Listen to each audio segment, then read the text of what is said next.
like I'm trying to say, I'm trying to talk about T.H. White, the once and future king. Excuse my quality for my video and my audio. We gotta trust in the quality of my iPhone. It's such a nice day out here, and I feel bad. It's like 75 and sunny down here on the Gulf Coast. And I know, meanwhile, people up there still in like 7 degrees and whatever.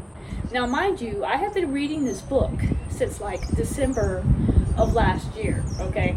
I don't want to hear none of this shit about, oh, why would you read 200 something books a month? Oh. This book was 630 pages long.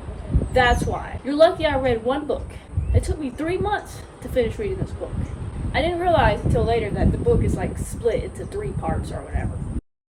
I guess that's still not an excuse.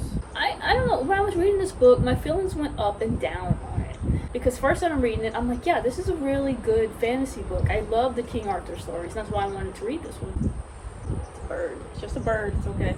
So the first part is all about Arthur as he's a child. And he's getting an education from Merlin. He is a ward to Sir Ector on this very healthy, noble castle. And Arthur is enjoying being a kid. He's curious, he's bright, he's optimistic, but he knows his place is only as a ward. And he wants so badly to be a knight like his adopted brother Kay, who is more arrogant, selfish. You can clearly see what makes the difference very early on. Arthur's very empathetic towards people, towards, the people who help him from day to day, and he's very empathetic towards the animals, especially the hawks. And when he meets Merlin, he gets brought up with an education. He's very restless. You know how children are. He's very curious, and he gets bored easy. So he goes through the first book being transformed into a whole bunch of different animals and just learning how other beings besides humans live and operate. Hierarchies, systems, laws, way of lives, and things like that. Survival. It is at the end of the first book we find out. I think it's the end of the first one. Everybody knows the story, so it's not like it's a spoiler or anything. But he ends up being the one to pull Excalibur out, kind of on a funny accident, and he ends up becoming king. I will admit, the first part of the book, maybe, first 200-300 pages, was always about a new lesson of him learning and growing up, and my attention started going like this. First I would go up because I'm like, ooh, nice fantasy, and then it would go down because I'm like, okay, this is getting boring. This again, up, it was up, down, up, down, up, down, up, down, up, down, up, down. And I admit it's a struggle to hold on, okay, because not only that, but my time to read is very limited. This book was written in like 1960, so the wording and the language it's very hard to understand. I started out reading this book, I had a notebook, and I was literally taking notes every chapter. And I was looking up where every word I didn't know, and I was trying to keep track of who did what, who was who. I had to stop that because else I would be through like 3 fucking notebooks right now if I kept doing that, and I can't do that. So eventually I learned that to get through this kind of writing, you have to just kind of skip over what you don't really know and just kind of, take it in as you go. It's like an educated guess. Though I did say I did enjoy learning a lot of the words that I did not know. I heard some people say that this is a book for children, and I'm going to tell you this right now. I don't think it is. I mean, yes, okay, maybe the first book, if you had that one separate, where Arthur is just learning under Merlin and growing up. But the rest of the book, it gets, I don't want to say dark, but there's stuff not for children in there. There's incest, there's adultery, there's a whole lot of casual murder. There's slurs that we don't use anymore that was okay to use back then. Not to mention, I only have time to read lately at night before I go to bed. I take some melatonin and I lay down and I'm reading because my mind is so restless. I always need to be doing something, right? And I can barely maybe get through 3 or 4 pages. Now try doing that, right? When you try reading 630 pages, when you have a partner, since I learned to read outside yesterday, yeah? My partner said, on the porch, right here, because it's a nice day, it's sunny, it's right by the beach. And my partner said, oh, come read out on the porch and I'll go work on the mailbox. All right. Try reading 600 something pages and you get, hey, how does this look? Hey, can you go get me this? Can you bring me the hammer? Hey, can you get the dog? How does this look like? I'm trying to do this, da da da da. Yes, it looks fine, it looks great, da da da. You know, it's impossible. The only time I have to read is at night when I'm in bed, we have some melatonin, and I'm trying to fall asleep. And by then, either I'm too tired and I'm falling asleep, or it's too late to read. I can get through 3 pages because it's walls of text, or you have your partner. Nothing, I'm not complaining, okay? Do not get this wrong if they see this. I'm just saying. Something I did notice after I was through the book is that after Excalibur is pulled from the stone and Arthur becomes king, as one does, Excalibur is never mentioned again.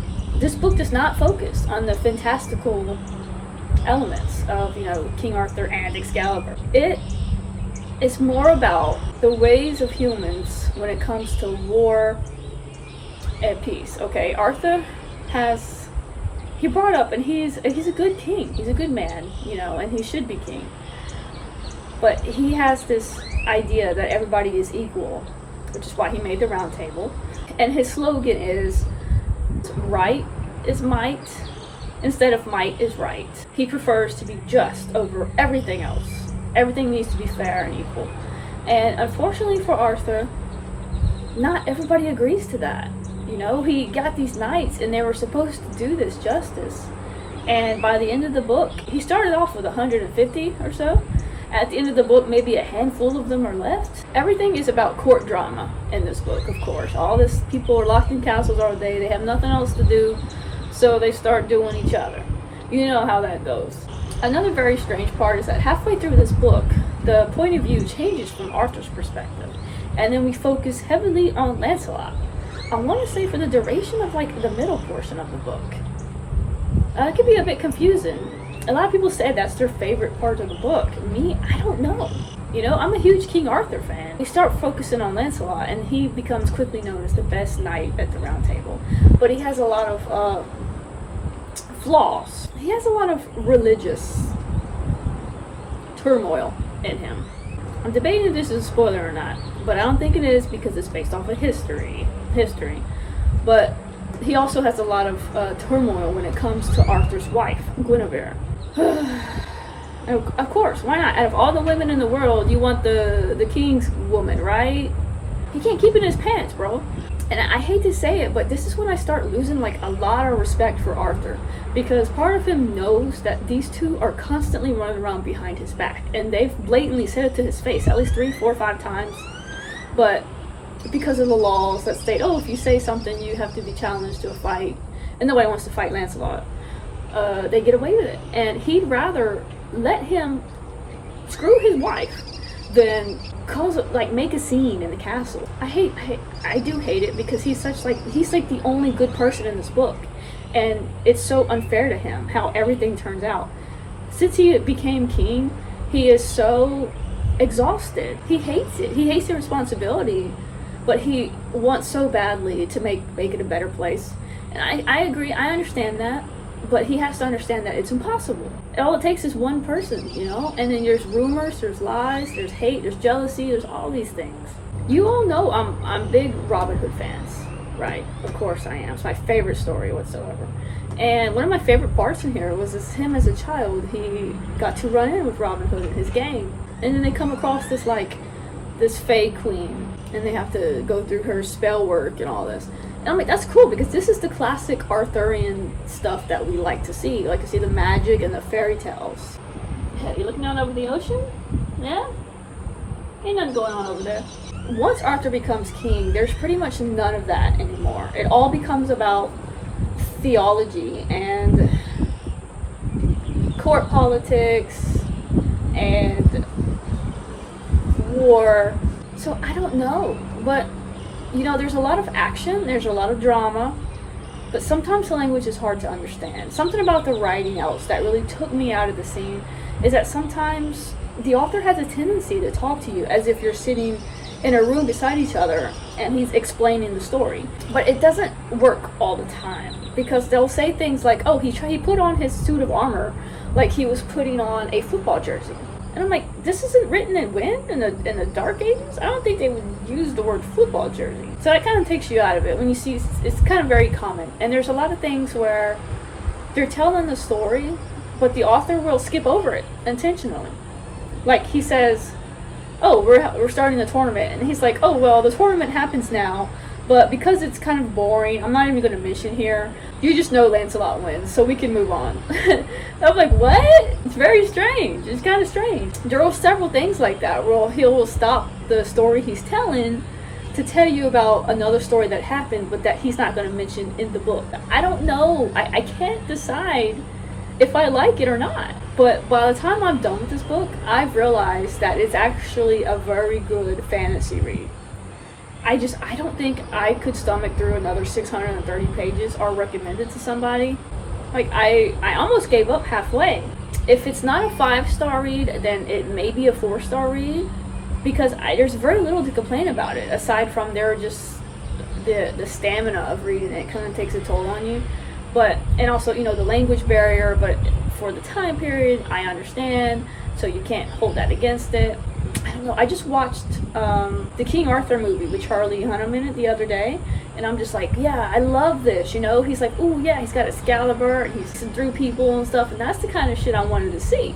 But they don't have that in this book. In this book, it's way more realistic. Everybody is described as human. They have human flaws, and they're constantly battling it, and it's constantly an inner turmoil that they're fighting with religion, loyalty, and those kind of things. I mean, there's some absurdity in it, and I think it's meant to be humorous for the time that it was written, but it just comes off a little weird, sometimes a little bit bizarre how things happen, because things seem to just happen like in the way that they would not happen.